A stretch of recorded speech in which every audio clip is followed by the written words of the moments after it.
Hey, what is up, everybody? Welcome to the Guilty as Charged podcast. My name is Steven, and I am the host, as always. Coming to you live after the Chargers coming up short in the Harbaugh Bowl, losing to the Ravens 30-23. I don't know how many different things there are to get into tonight. This game feels kind of simple to me, but joining me to dive into it is my guy, Alex Katzen. Alex, what's up, man? How you doing tonight? Could be better, could be worse, we've lost the undefeated streak when I come on the post-game show. We're down to 2-1 this season, so very sad about that. But yeah, I don't think that there's really too much complexity with this one. I feel like it's probably pretty simple.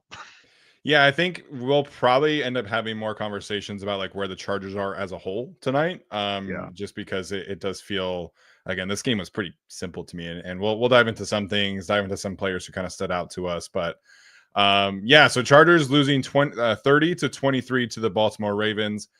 Before we get into anything from the game, I will say the atmosphere sounded fantastic on TV. Joe Buck actually gave the crowd a couple of shout outs tonight. There were some really, really loud moments. Unfortunately, the Ravens kind of took the air out of the stadium at the end of the game. But if you were at the game, shout out to you. It seems like it was another great turnout. The Rams stadium is getting overrun every single week, but the Chargers have had some really positive fan turnouts over the last couple of weeks. So we hear you on TV. We appreciate you. Unfortunately, second half, not a ton to cheer about, but I do want to say and acknowledge that the crowd has been improving every single week of this year, I feel like, and on TV, it sounded pretty great to me. Yeah, crowd was awesome. There were definitely a few moments, especially like the end of the first half when the whole defense was kind of pumping up the crowd on that fourth down around the 2-minute warning. Like you could really hear it pop on TV. And so yeah, shout out to anyone that was at the game. Crowd has been great the last couple of weeks. Yeah, I think that's important to acknowledge given where we have been as a fan base. I don't know what it was like in terms of, pregame, but it sounded like everybody that was there said that showing up to the tailgates and things like that, that there was a lot of buzz. I know it didn't go great. So, hopefully the next time the Chargers have a home game, which is a few weeks from now when they host the Tampa Bay Buccaneers, and hopefully it comes around the next time around. Okay, I mentioned this game being pretty simple. Sometimes you play Derrick Henry and he walks into your house and he runs for 140 yards. It's just, you can't head into a game like this and give up over 100 yards after contact to Derrick Henry and expect to win. And that was the case when he was with the Titans, and it's certainly the case with the Baltimore Ravens now that they have other options. So 24 carries, 140 total yards. The Chargers had a couple of, TFLs or 1 yard gains at the very end where the defense held them to. Up until like that last drive, Derrick Henry was averaging like 7 yards a pop, which is insane for a player of his age and his caliber, etc. It was just kind of demoralizing. Like every time they got into a short yardage situation, it was like, all right, Derrick Henry's going to convert this. And I think, unfortunately, that was the story of the game. Yeah, you can't have that happen. That's not a winning strategy. I think the Chargers missed Denzel Perryman a lot today. Yes. Definitely. I wrote about it a little bit for Chargers Wire this week too, where Perryman has been the team's best linebacker in run defense, and that's kind of allowed Deion Henley to do a little bit more running and chasing and a little bit more kind of containing on the outsides. But he was asked today to kind of step into Perriman's role because they don't have another linebacker really to do that. And so he was kind of being asked to like fill gaps in the middle, with Nick Neiman and Troy Dye kind of being asked to fill in those gaps. And that's just not really a great it wasn't a great week for Perryman to miss. Of all of the weeks that he could have missed. Probably Like the worst one to miss. Yeah, if before the season you said like Denzel Perryman is required to miss one game, pick which one you'd like it to be. I think that the Ravens game would probably be the last one I would pick. I think I would probably say like I need him to play this game. So that sucked. But yeah, I mean you can't let Derrick Henry run for 140 yards. You can't let Lamar Jackson scramble around in the pocket for 8 seconds of play. Like they just didn't have enough today, and it's it's hard to win games when the other team can go on a 10, 12, 14 play drive every other time they get the ball. Yeah, that you could tell at the very end of the game, the Chargers defenders were just gassed. So, it's 14-13 at halftime, and I thought the Chargers did a really good job getting points at the end of the half. Unfortunately, Herbert missed Palmer on the vertical catch, which could have been a potential touchdown, but you get the points after that, and so you come out at halftime, and it's like, okay, let's reset, let's try and be more physical up front. And I think on that first drive of the second half for the defense, I think you saw glimpses of that. Like you had Tier Tart tackle for loss, you had a Puna Ford tackle for loss. I think Dayon had a tackle for loss. They were getting a couple of negative plays, but then you get the Lamar scrambles, and then they still score a touchdown. And then the next drive is, it's a huge extended drive after that. That's the 14 play drive that Alex was talking about. And then the six play touchdown drive after that. So it was just kind of demoralizing for the defense today. It felt like every time they would make a play, the Ravens would just gash them for 8 yards with Derrick Henry after that, or they would hold them on 3rd and 1, and then Derrick Henry pops a 25-yard gain on 4th down. So it felt like the defense was almost like Atlas today, where they were just like pushing the rock up the hill all game long, and Derrick Henry is inevitable sometimes, and it just kept coming back and kept coming back. So just was really, and the game script got away from them as well. So the defense got outplayed tonight, and sometimes it's like that. And I caught a lot of heat for saying this Ravens offense was really, really good, and they're currently doing things that we haven't seen since like the greatest show on turf, St. Louis Rams. Like they're an elite offense, and people were like, "Well, they lost to the Browns." It doesn't matter. This is a matchup 1 week league, and unfortunately, if you can't tackle Derrick Henry, this is what it looks like. Yeah, the Ravens are on pace to average the most yards per play for any offense in the history of football. Yeah. Like it's an elite, like they're top 3 in every metric. They're top 1 in most of those metrics. Like they came into this game as the best offense in the league by EPA per play, the best offense in the league by EPA per dropback. They're averaging the most yards per play in the league, because they're averaging the most yards per play in the history of the league. And so, yeah, like sometimes you just play the best offense to ever exist. Like, Yeah. that's just how it goes sometimes. And like, I don't really yes, they scored 30 points, but like they had Lamar under 200 yards passing. Derrick Henry didn't get into the end zone, which he has, 13 times or something this season. And so, there's a little bit of a small victory there, but obviously 140 yards is not great. But like, even though like they ended up with 30 points, and obviously that huge Justice Hill touchdown is part of that too, right? Where it's like that was not ideal, but like overall, like the Chargers still had a pretty decent game plan for this offense. It's just that when the offense is historically good, you're not going to be able to stop those guys every time. You're just going to be able to slow them. And that's what happened. It's just like the Ravens in the first half, I thought that they were really like big game hunting. They were really looking for the explosive throws down the field. Lamar's completion percentage was really looked pretty bad on paper because they weren't hitting a lot of those throws downfield. They were looking for that like play over and over and over again. And then in the second half, they said, "Oh wait, you know what? Like we can just like churn this out. We can just like grind them down." And they came out and they drove the ball down the field like 5, 6, 10 yards at a time with Derrick Henry. And when you have an offense that's able to do both things like that, it's really difficult to stop them. Yeah, I really agree with that. And I think, the Charger, there were a lot of people in my mention saying like, "Oh, the Chargers defense didn't prepare for this. The Chargers defense didn't prepare for this." If you really watched like what they were trying to do from a front perspective, they played a lot more 5-man defensive lines than they usually ever do. They played a lot more base formations than they usually ever do. They ran some run blitzes quite a few times. Derwin would come off the edge, or Jasir Taylor or whatever. And it felt like every time they were doing that, the Ravens had the perfect call for it. And, Patrick Ricard would kick out Derwin or whoever is blitzing.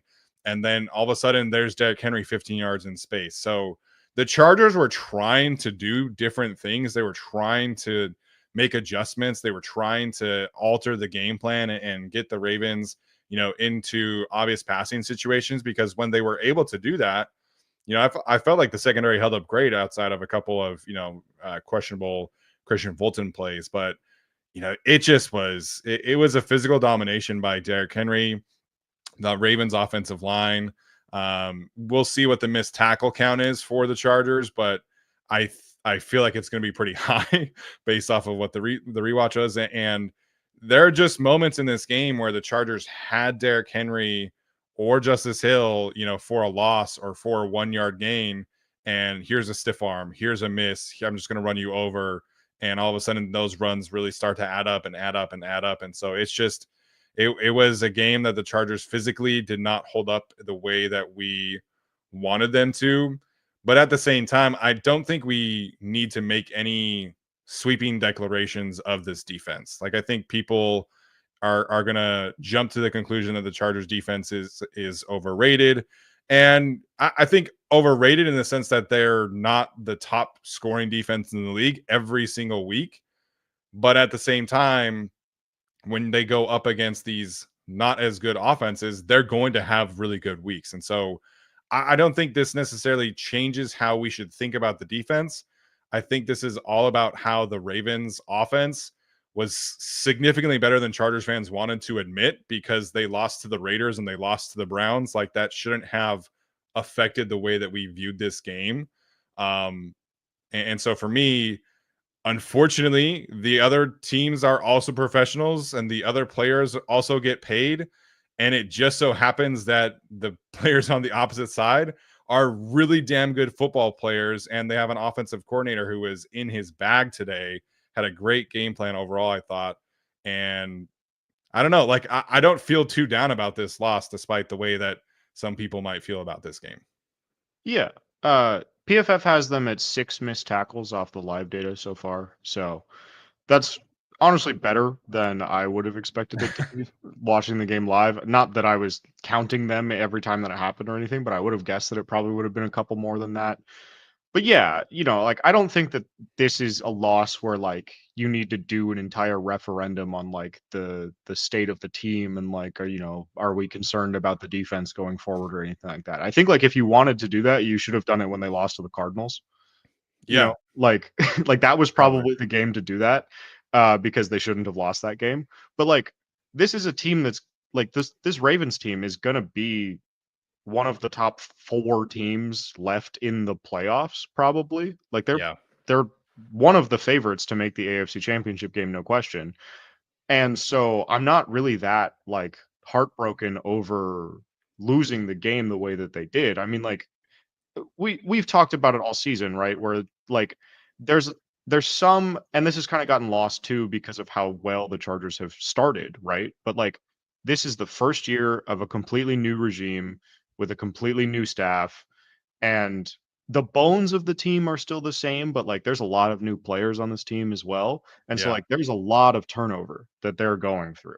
And so to be in the position that they're in, where, like, obviously you get kind of, if you want to call it, a garbage time touchdown at the end, right, to make it a 1 possession game, but, like, losing to this Ravens team by 1 possession is probably a pretty good outcome for, like, where we thought the team might be, like, this summer, right? Um, and so I think that, like, you don't really need to, like, be like, oh, like, now after these last 2 weeks, like, the defense is trash and they're not going to be able to hold up against contending teams and everything. Like, I don't think we need to do all that. I think that it's just, like you said, the guys on the other side get paid too. Sometimes they're very good. Sometimes they're Derrick Henry and Lamar Jackson, who are the favorites to win MVP and Offensive Player of the Year right now, probably. So, what are you going to do? Yeah. At the end of the day, I think this Ravens team, they kind of do like the head scratching losses every once in a while. They always struggle in Pittsburgh. It's just not a place where they play very well.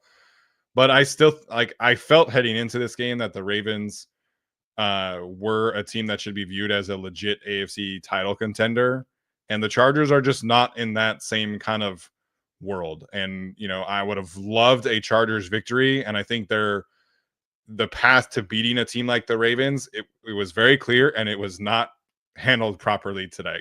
So if you're pissed about the loss today, I understand it. It was a big game. There was a ton of hype about this team heading into the week. I don't feel like anything should change, really. I think the Chargers will have an opportunity next week against the Atlanta Falcons and the following week against the Kansas City Chiefs to continue to build positive momentum, and we'll see how it goes. Yeah. Offensively, what's your main takeaway about the offense? And then we can kind of address a lot of the elephant in the room with what people are talking about in the chat. But offensively, what's your big takeaway? I mean, I don't really know that there is like a huge takeaway. I mean, like I think that the problems that they had offensively are kind of the problems that they've been having all season. I think that really the big takeaway is probably that like J.K. Dobbins, like the Chargers really need J.K. Dobbins' injury to not be serious. Yes, 100%. Because he didn't play the entire second half, and the Chargers handed the ball off 3 times the entire second half without him in the game. Yeah. And one of those was to Gus Edwards when they got the ball on the 1 after a pass interference call, like super late in the game. Which is a horrible decision, by the way. Yeah, which was a terrible thing to do. Like, because what if he doesn't get into the end zone? Then the clock keeps running, right? So, like, but that was one of the 3 handoffs that they had, and the other 2 were in the third quarter on the first drive of the second half. And so, like, clearly, they're not comfortable running the ball without JK in the game. Yeah. But also, we've seen when Gus was on IR that they're also not really comfortable running the ball with just JK. Like they need Dobbins and Edwards to both be going.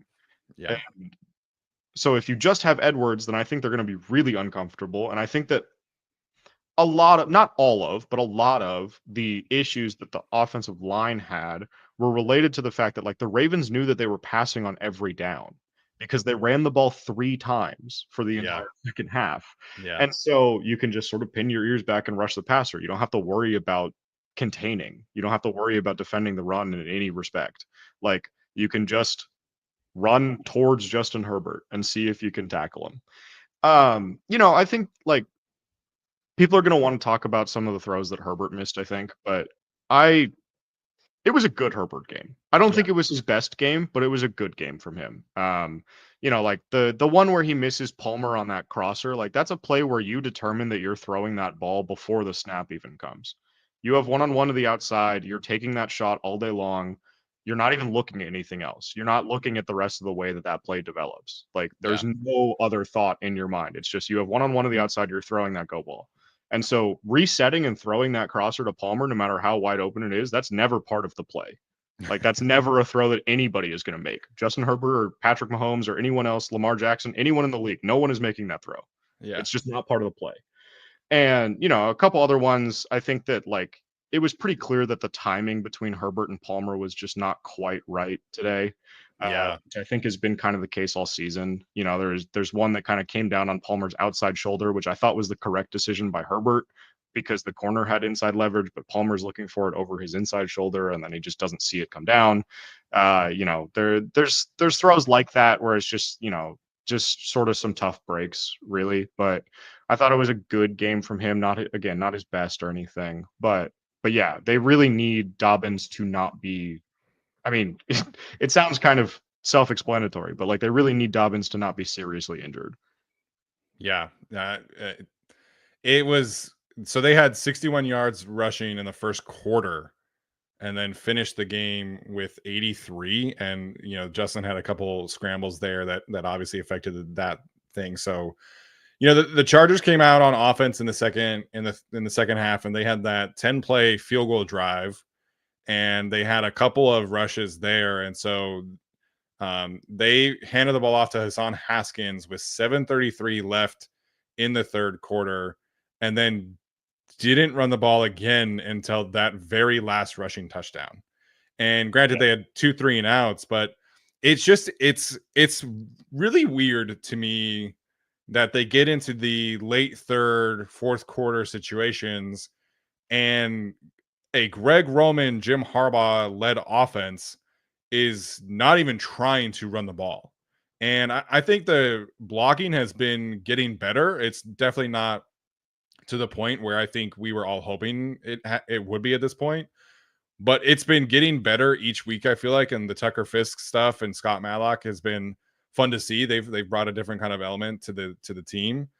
But to see them just completely abandon the run, I think is really head scratching to me, because so they get the ball back.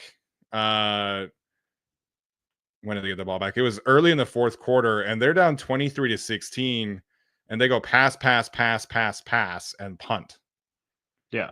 And like I love Justin Herbert, and I'm all for like letting Justin Herbert throw the football a lot. But to see this team just completely not trust the run, and this has been several games at this point in time. Like when they played the Cardinals, it was like fourth quarter, we do not trust this team to get the necessary yards unless it's JK. So it's a knee injury. He went back to the locker room. They put a brace on him. He came back out in the first half, and then he stayed in the locker room basically the rest of the game. Yeah. So maybe that's an indication that it's not all that serious, because he did come back. He had his helmet on right before the field goal and stuff like that. So hopefully that's the case. I know we on this podcast are all fans of Kaimani Vidal, but we haven't really seen him be super efficient on the ground. So they need J.K. Dobbins, because he just brings something different to this offense. And outside of him, it's become quite clear they do not trust the run game to get them necessary yardage in the fourth quarter. Yeah, it is really odd. It's really strange that like this team with this coordinator and this head coach and this personnel just refuses to run the ball in the second half. It's really, really strange. I see a couple people talking about like, oh, well, the Ravens are a good run defense. That's not true. The Ravens are one of the worst run defenses in football this year. They've been horrible against the run. And then like as far as Palmer goes, because I see people talking about him too, like I thought Palmer played well. Like he was routing up some of the Ravens DBs. He was open quite a lot. Like he was open a lot. Justin just, again, the timing with him was just not there. And it hasn't really been there all season. I think a lot of that is just, like Justin missed some time in camp. Palmer missed some time in camp. Palmer's kind of like been in and out during the season. Herbert's kind of, obviously with the ankle sprain has been a little bit limited in and out during the season as well. And so that just like that timing is just not there right now. And it is what it is. Like he had 8 targets, which is the most on the team today, only 3 catches. Like obviously you'd like to see that be more. I think that there were a couple where, it came off his hands, but it would have been like a pretty sick contested catch if he did catch it. Yeah. There's, like the last one, Marlon Humphrey was like right on him, and Marlon Humphrey. Yeah, exactly. And like very good. Like we talked about, like, the one that came over his outside shoulder and he's looking for it over his inside shoulder. That's just, happens sometimes. You just don't, just don't track the ball right. And then there were a couple other ones where again, it's just like, but he was open a lot. I thought he really played well. Generally speaking, and so like if you're looking for people to be mad at about the game, I don't think that he's super high on the list for me, at least. And sometimes it's just how it goes. It's just, again, like the other team gets paid too. They did a good job, but it is just so strange that they just like didn't even try to run the ball, because Gus played well in the first half. Like he broke off a couple of runs that were at least, getting 5, 6, 7 yards. Yeah. But, as like, they just can't, just didn't even try to get him going. And like, it wasn't like the game state was at a point where they couldn't try, right? Like they could at least like try something. I mean, like Dobbins and Edwards come out, you mentioned like 61 yards in the first quarter. Like Dobbins was averaging 6 yards a carry or so at halftime. Edwards, I think, was a little bit lower. I think he was only at 19 yards at halftime, like 6 carries for 19. But he had like 2 or 3 that were, 6 or 7 yards in the first quarter. And so like they just don't really seem to be all that interested in getting those guys outside Dobbins into a rhythm, really, which is just kind of weird to me. Yeah, like it's been so strange because this offense has such a hyper specific path to success, which is run the football and stick to it, even if it's not like going great. And then you play action and you get Ladd and Palmer and Quentin and Disley and all these guys on crossing routes and vertical shots, and that's your path to success. And then to see them just like completely abandon that path to success is strange. And because of the way that they have constructed this roster, you get to that final drive where they get the ball back and they're trying to score in a hurry, and Joshua Palmer and Lamek Conkey are bent over, taking a knee. They are so tired because they're the only receivers that out there that are consistently winning, and so they have to be on the field the entire time. So yeah, I think if you're trying to blame Palmer tonight, I think that's the wrong place to direct your anger. I think I wouldn't even consider him somebody that played poorly today. So yeah, I think you can be a little frustrated with, how he tracked a couple passes, but again, like he was in position several times to make big plays. Herbert missed him, etc. yeah. Quentin, unfortunately, is a different story. I don't know if the Chargers win the game if he catches that crossing route, but that drive obviously gets extended. It was an easy, 15, 20, maybe more kind of reception. And it was really frustrating for him to have that game tonight. And people in the chat and in my Twitter mentions are asking to cut him and asking to get him off the team, etc.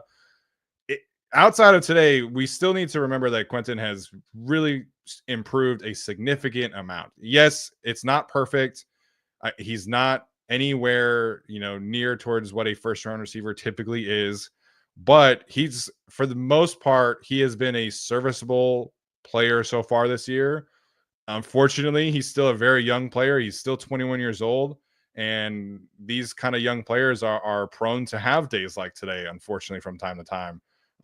And it was bad today. 3 drops. There's no excuse for it.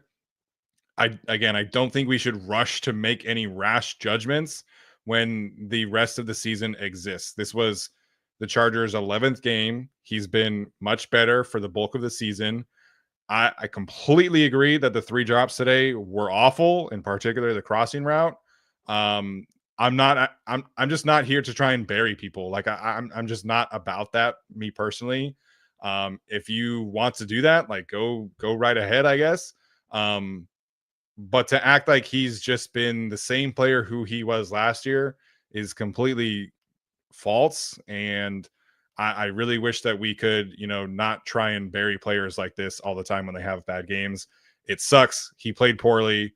Hopefully he's able to move on, because you could tell after the second one, there was no confidence there in his ability to do that. So I want Quentin to do well, because it means the Chargers offense will do better. Me personally, that just is how I view that. So hopefully he can rebound next week and get back to what he was doing, previously. Yeah.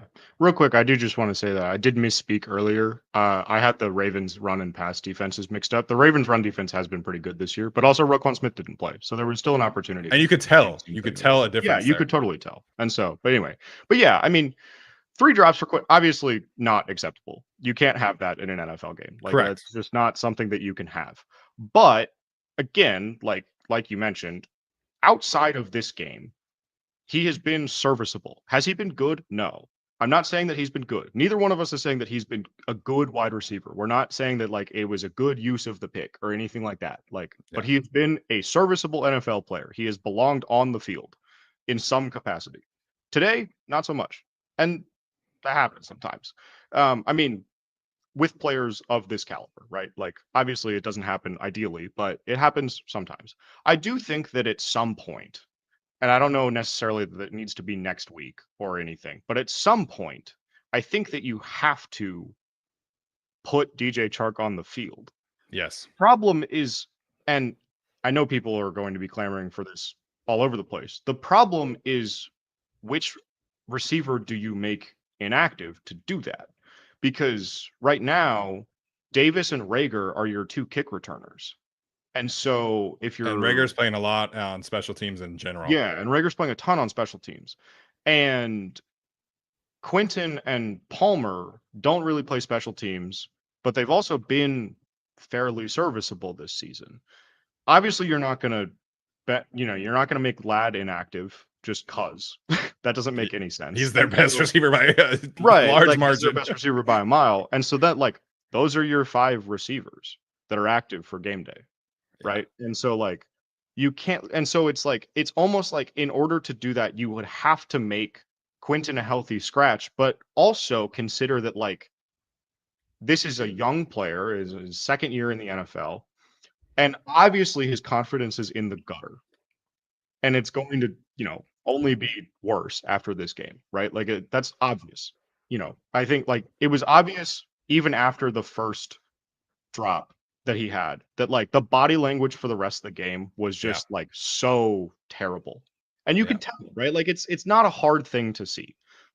But if you're gonna make him a healthy scratch next week for DJ Chark, like, I don't know that sends the correct message to him. Because, like, at the end of the day, like, DJ Chark is a free agent at the end of the year. And so, like, if he's inactive for the whole year and you just don't play him and he leaves in free agency and he says, I hate this team, they didn't let me play, it's whatever. Like, it's fine. But, like, if you instead, like, make Quentin a healthy scratch and then sort of send the message to him that, like, it has to be a punitive thing every time that this happens, then, like, he's going to be on edge like this forever. Like, if like, and this is not, like, it's partially my opinion, but also, like, it's very clear that the Chargers feel this way, that Quentin is, like, still part of the plan. They still threw the ball 5 times today. Justin Herbert has talked about over and over and over and over again during this season about how much he trusts Quentin, how much the offense trusts Quentin, like, and he keeps going back to him in these situations. Herbert is the one throwing these balls to him on the sideline over and over and over again. He clearly thinks that Quentin is capable of making those catches. And so, like, it's not a fully, like, obviously we haven't seen it in a game situation come to fruition, right? Quite yet. But, like, there's obviously something that's happening, whether it's in practice or just, like, in walkthrough or whatever it is, wherever it is, that, like, Justin trusts him and the offense trusts him because they're giving him these looks where he's the first read on these plays. Like, I don't think that the Chargers as a team are going to just say, like, we're just going to bench him and just, like, dumpster him at the end of the year. Yeah. It's not the way that they've been using him. Yeah, I think you look at, again, a lot of this has to be the bigger picture here for the Chargers, because you mentioned Chark is a free agent, Palmer's a free agent, Jalen Reagor is a free agent at the end of the season. If they just cast Quentin Johnston aside, the only receiver they have that they are invested into heading into next offseason is Ladd McConkey, and then they would have to redo their entire wide receiver room. And some of that, like, some people would want that. I get that. That's really hard to do, again, in back-to-back off seasons where you're trying to revamp a whole position. So the Chargers have this investment into Quentin Johnston. And Alex and I do not think he is like a wide receiver 2. We do not think he is like a legitimate, like, top end wide receiver. Like, we're very clear that he is probably a wide receiver 3 at best. But the Chargers need they need that kind of development from him. And it sucks that this is a first round pick that we're talking about. But we need a full season of Quentin Johnston evaluation. And absolutely, it sucks that he dropped those 3 passes today. He definitely needs to be better, especially on the crossing pattern. Mm-hmm. But they don't have a choice. Like, they have to play this guy and figure out where he stands. And if he's your wide receiver 4 next year, that's fine. But he's going to be on the roster next year. And you mentioning Justin Herbert and his connection here, Herbert is actively passing down Joshua Palmer and Will Dissly, etc., to throw go balls to Quentin Johnston and throw deep overs to Quentin Johnston. There's a trust level there. And I think Justin also kind of understands that when you get the ball in Quentin's hands, some good things can happen. Sometimes he drops it, unfortunately. But they need to develop him. Like, there is no alternative here. I do agree that DJ Chark probably needs to start seeing some snaps. But again, like, they play 2 tight end sets, fullback sets so often, it's really hard to justify carrying 6 receivers on the field. But benching Quentin, cutting him, that's not going to accomplish anything positive for this team. Maybe you can reduce his snaps. Maybe Palmer is your clear wide receiver 2 now. I'm okay with that. But Quentin has taken a big step forward this season. And it stands to reason that next season he would also take a big step forward. So I think we just need to pump the brakes here a little bit with the Quentin Johnston hate train. He played very poorly today, 100%. But the Chargers have too much investment in him to just cut him outright right now. Yeah, it's exceedingly rare that happens. For a first round pick, it is exceedingly rare that occurs. And again, like he's taken a step forward this year. Progress is not always going to be linear, especially in the NFL. It's a very hard sport to play. It's a very hard game. And also Justin Herbert throws the ball really hard. And so, like that's not like I'm being a little bit facetious, obviously. Like I don't like, obviously like it's your job. You should catch the ball. But also to some extent, like there is some of it where it is like he's progressed this season. And I think that one bad game does not negate that progression. Was it a bad game? Of course. Absolutely. It was a horrible game. It was a really, really bad game. Yeah. And it was a really bad game in a really big spot on national television against a AFC playoff contender where you would love to see him make those plays.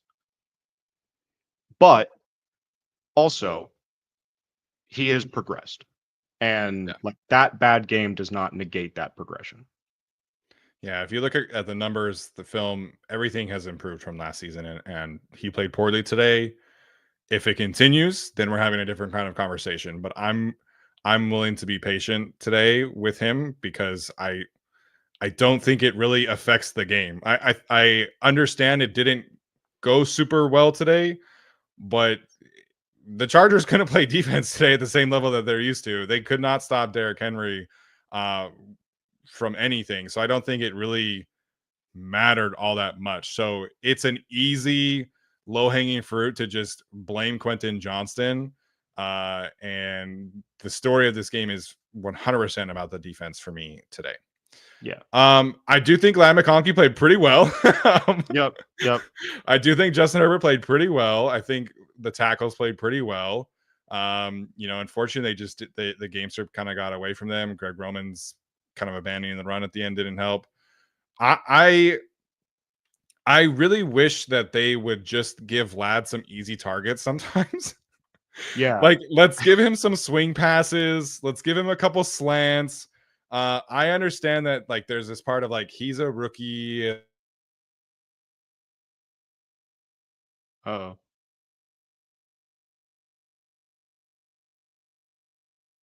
Steven appears to be frozen, at least for me.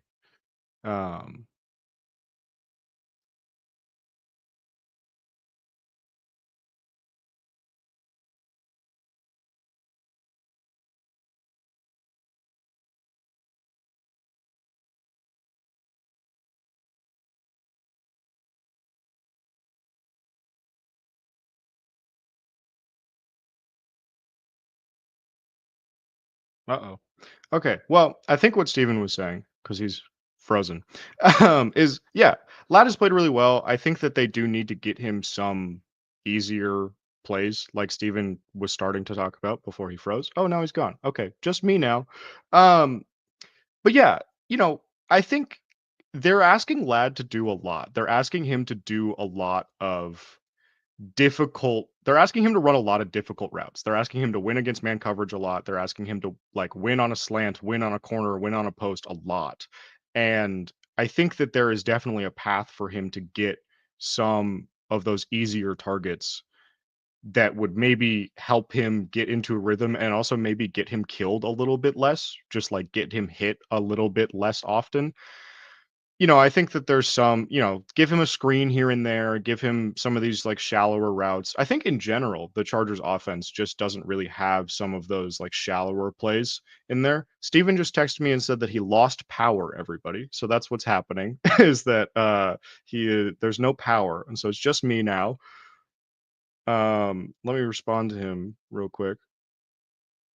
Okay. His power just flickered. He's going to be back in a couple minutes, but until then, we're gonna just be here. But yeah, I think Ladd has been fantastic, obviously, and I know that also means that people are going to be even more ready to move on from Quinton, because it's like, oh, well, all you guys are talking about, like, Quinton is a young player, Quinton is Quinton is, whatever, right? Like, Quinton is 23, but like Ladd is doing all of this as a rookie. That's true, but also it doesn't mean that, like, it can't be both things, right? Like, again, progression is not linear. I think that, like, if you want an example of, kind of sticking by a player like that, look at Rashad Bateman on the Ravens, who got an extension with the Ravens as a first round pick, like, had a lot of drop problems early on, has kind of figured it out a little bit more. He's still struggling a little bit. But yeah, I mean, like, obviously, some of you are discussing, obviously I do the draft show. I wasn't able to do Katz's Corner last week because the power was out at my house. But now I have the power back. So, I would like to see them probably add a receiver in the draft. That probably is going to be like a second or third round player, I would guess. I don't think that they're going to draft another receiver in the first round. It's just not really a position that the Chargers with this current regime are going to prioritize very much. And like, there's not that many opportunities in this offense for like a true number one wide receiver that you're going to draft like super high in the first round to be the guy that, comes in and steps in as the alpha, right? Like, this offense wants to flow through a tight end. It's the Mark Andrews offense, in 2016, 2017, 2018. It's the Michigan offense. It's like, it's not a offense that is going to be throwing the ball to like a true wide receiver one all of the time. And so, like, if you look at, again, like, the two references that we have to draw off here, right, are the Ravens and Michigan last year, right? And so with the Ravens offense, obviously it's kind of flowed through Mark Andrews for the last few years. As Mark Andrews has gotten older, they've come in and they've added Zay Flowers and they've added Bateman a little, a couple years before that and everything. And so there's been a little bit of movement towards a more wide receiver focused offense, but that was also after Greg Roman left. But before that, you had Mark Andrews, and then, like, name a Ravens receiver from like the mid 2010s, like, they had, what was that guy's name? Miles Boykin, that they drafted in the third round in like 2016. Like, they didn't really have any like big name wide receiver guys. And Ravens fans that entire time period, the very first stretch of Lamar Jackson's career, were begging for them to find a wide receiver option that they could just play, just anyone that could be on the field. And they refused to take a pick, like to take a high receiver in the draft over and over and over again. And with Michigan last year, like, Colston Loveland was the entire passing offense for them. They didn't want to throw the ball very much, even though they had JJ McCarthy. They didn't really have a receiver on the outside that could win one-on-one, just like this Chargers team doesn't. And so I think, like, if you're looking at first round, like, I don't think that wide receiver is going to be what they're going to be focused on. I think you're looking at tight end, whether that's Loveland or Tyler Warren at Penn State or Gunnar Helm at Texas. If you are, like, if you're looking at corner, maybe if you're looking at interior offensive line, if you're looking at edge rusher, even, like, there are a few other places that they can go in the first round, but I don't think that wide receiver is going to be necessarily super high on that list. And so there's going to be some reformation of this room. Like we talked about, Palmer is a free agent, Chark is a free agent. Like, there's going to be some change here. There has to be. It's just going to be part of it. And so there will be some turnover, but, like, I don't think that bringing in 4 new receivers this offseason, probably at that point 2 of whom would be rookies, is going to be very feasible.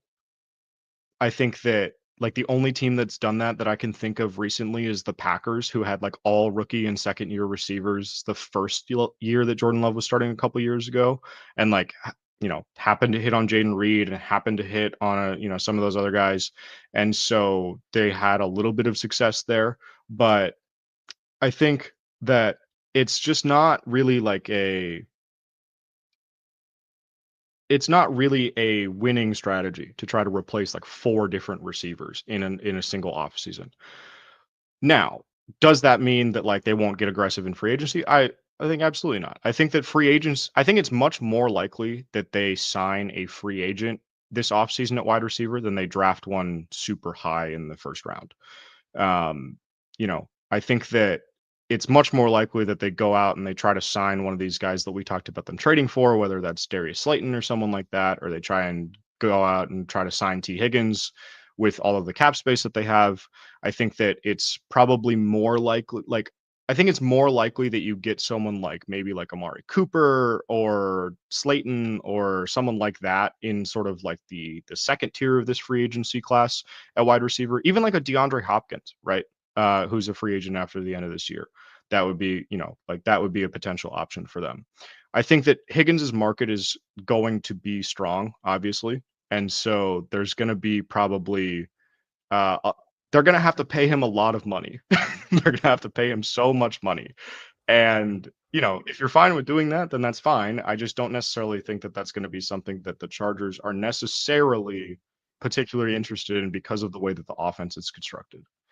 But also because it's sort of a weird, as we talked about, like Greg Roman has decided that running the ball in the second half isn't real. Maybe you do go after a big name wide receiver in free agency. Welcome back, Steven. Hey, yeah, somebody in our area ran into a power line, so we lost power there for a little bit, but we're back. Nice. What have you guys been talking about? Yeah, we're just talking about. I picked up the lad point a little bit, and then we were just kind of talking about the wide receiver room, talking about some draft options, some stuff they could do in the off season. But cool. Yeah. Yeah. Sorry about that, everybody, but we're back. We'll wrap this up here in a minute. I will say, kind of my last take here from tonight is Darius Davis, man, has been on a bit of a heater. He had a 40-yard kick return tonight, 19-yard punt return. I think he's due for 6. Like he's so close to just like busting one. I really thought he was going to have it on that kickoff return where Tucker pushed him out of bounds. I really thought that was going to be the one. Yeah, it's so close, man. But it's been a ton of fun to see him get back to what he's been like, and it helps this team so much because he returned that kick and they are 15 yards away from Cameron Dicker's field goal range at this point in time. So that's another takeaway, I guess. Cam Dicker had another fantastic night tonight. He needs one more 50-yard kick to tie the Chargers franchise record for most 50-yard field goals in his career, which, considering this is his 3rd season with the Chargers, is pretty damn good. Pretty good. So good night for the special teams overall. That was kind of my last thing that I wanted to touch on. Yeah. Last thing on the wide receiver room, some people are asking about Brendan Rice. He's on injured reserve. He's been on injured reserve for like 2 months. So he's not eligible to be playing in the games. Yeah, and they don't really have the space for him right now. That's again, it's a very similar kind of conversation that we were having with Chark, right? They're already having a tough time finding a spot for Chark, and Brendan Rice, I understand the optimism. He is not getting on the field over Chark. Right. So it's we'll see what happens with his injury and things like that. We know nothing about the injuries to him, to Asante Samuel Jr. Hayden Hurst was like randomly put on injury reserve yesterday or today. So it's, the team is limited on playmakers, and a lot of the playmakers are injured or not playing super well right now. So at least we still have Will Dissly. We still have Will Dissly, who set a career high in receptions and receiving yards today. And Ladd McConkey is cooking everybody. So just funnel the passing game through those two, I guess. Yep. That's all you need. You just need the 2 players and then occasionally the other guys. All right. Did you have any other final thoughts on this game tonight? Any other standouts or anything like that? No, I don't think so. Special teams played pretty well. All right. Before we get to some of these super chats tonight, of course, have to tell you guys about our friends over at Prize Picks. It is the best and easiest way to consume daily fantasy sports. You can go to prizepicks.com/guilty and check it out for yourself. It's been a wonderful thing for us. It's been super fun. Again, I trusted the Gus Edwards rushing attempts and I missed out by 1. And otherwise I would have gone 5 for 5 tonight. But still, I went 4 for 5. And so because Prize Picks is the best, it means I was able to cash out a nice little payout. So go to prizepicks.com/guilty, code guilty at checkout. All right, let's finish out with these super chats, then we'll touch on anything else. Shark season, QJ needs a reset, according to Steven Nava. Charger boys, bench QJ FFS. Not going to say that out loud, but you guys know what it means. A lot of stuff for QJ. J29, only exposed is QJ. Still a good team. Harry, before we jump on shaming QJ, just remember that QJ has not looked like that this year. Yeah, it's a frustrating regression, but remember the progress he has made. There we go. That is a great take from Hazy Forest, and I appreciate the $10 super chat. Yeah. Basically what we've been saying. Yeah. Joe Cruz says, I'm on the East Coast and I'm going to bed. This was a while ago, so I assume he is already in bed. But Joe, we appreciate you. And he says, in my opinion, the Chargers are legit. And he says, love you guys. I'll catch you tomorrow on the podcast. Legit in terms of AFC playoff contender, I think yes. You know, they have enough winnable games on the schedule that they should be able to get into the playoffs, barring any catastrophe injury situation. But I think tonight kind of proved that they are not at the same level of a Chiefs, a Bills, or a Ravens at this point in time. Yeah. I think it will be a very successful season if they win a playoff game. Yeah, their Vegas win total was 7.5, I think, in the preseason. That sounds right. You know, some of us there. Yeah, some of us were very optimistic, and by us I mean like general fan base, you know, but I think if the Chargers do win a playoff game, this is a massive success for the season, and then they have potentially $100 million, 10 draft picks next year. That's when the Chargers will be, you know, I think up to par with a team like the Ravens. Yep. Nitzer 666. Okay. Interesting name. A wake-up call for the team. Too many drops and missed tackles. Time to regroup and get ready for the next game. I think that's fair. But also, the next game won't include Derrick Henry. Yeah, I mean, the Falcons' run game is good, but it's very different, right? It's not just like a bruising physical game. Like the Falcons do a lot of the like outside zone, let's try and get Bijan out in space kind of stuff. Yeah. And I think that better suits what the Chargers defense is made for. Yeah, I was going to say, like, I think that it better suits Deion Henley specifically. I think that like he will probably, that's going to be my early call of next week, is that I think Deion Henley will have a big game next week. Yeah, I expect him to bounce back. He's been fantastic this season. You know, sometimes you just get got a little bit, as we saw with Rashawn and Myles Garrett. And Henley got a few times tonight. That's all good.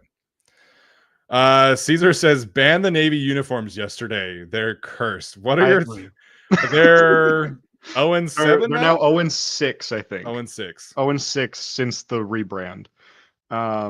Yeah, I agree. I love the Navy uniforms in theory. I love seeing them. I love the concept of them. If they're not going to win a game in them, I never want to see them wear them. What's really like, the record is bad, but they get physically dominated in the games where they wear the Navy. And me and Brooke were like kind of talking about it. So in 2020, they wore the Navies in the infamous Patriots game where they lost 45-0. And then against the Bills, where maybe that game wasn't like physically dominating, but they lost by a lot. And then the next year they wore it again against the Patriots. And I think that was the only time they wore it in 2021. Yeah. Or maybe there was a different game. And then in 2022, they wore it against the Vikings, I want to say. And the Vikings just like came in here and crushed us. And then also last year was the Ravens. Last year, Ravens. And then this year, Ravens. Yeah. So like we're the Navy against a bad team. Yeah. Let's get Navy against, I don't even know who's on the schedule next year, but let's get Navy against the worst team on the schedule next year, maybe. Let's see next year's schedule.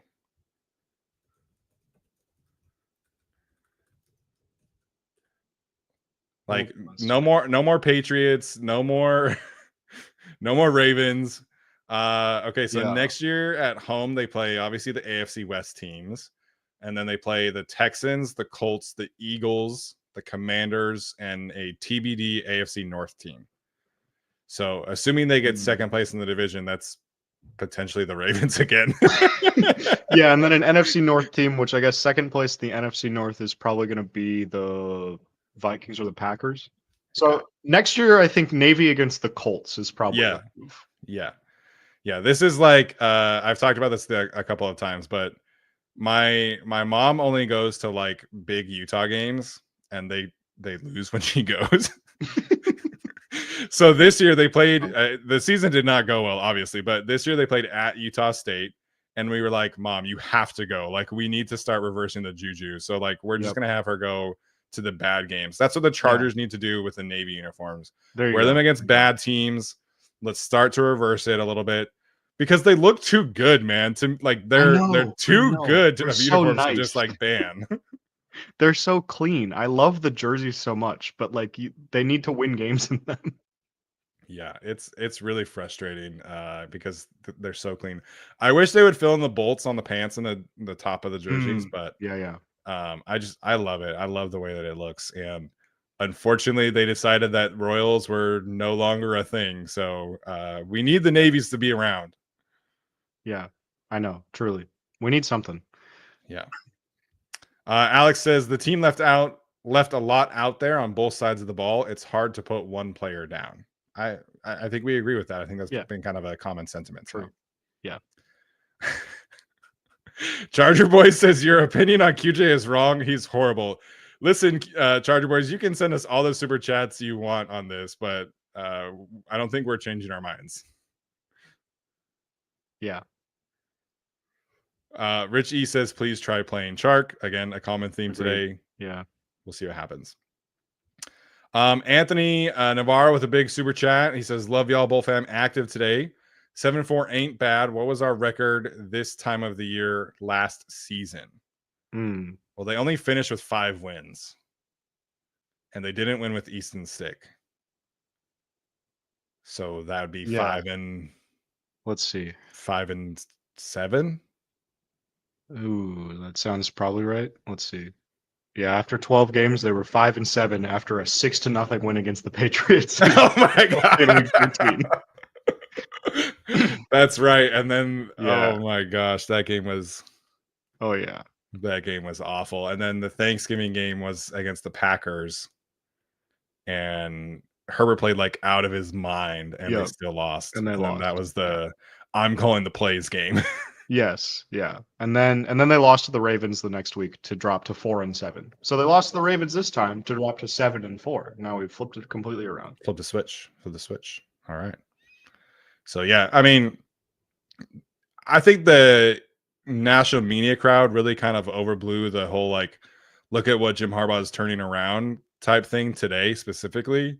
But it's unequivocal that this regime has come in and raised the floor to a much higher level. And again, some things are not pretty, but like, look at the cornerback room specifically, where Eli Apple goes out on like the second punt of the game. I don't really know what happened there. He hurt his hamstring after getting signed to the active roster today. Look at the injuries that are happening in that cornerback room. They have yet to play a two consecutive games with like the same 3 corners out there, because everybody's been injured. And previous regimes, previous defenses, that tanks the defense. And so shout out to Von Campbell. Yeah, shout out to Von Campbell. It's just like a little thing, right? But like the way that this group comes in and coaches and develops and teaches the game and teaches the scheme, it's unequivocally raised the floor of this team to a tremendously higher level than any other regime I think we've seen, at least in my lifetime as a fan. Yeah, definitely. So it's been great to see.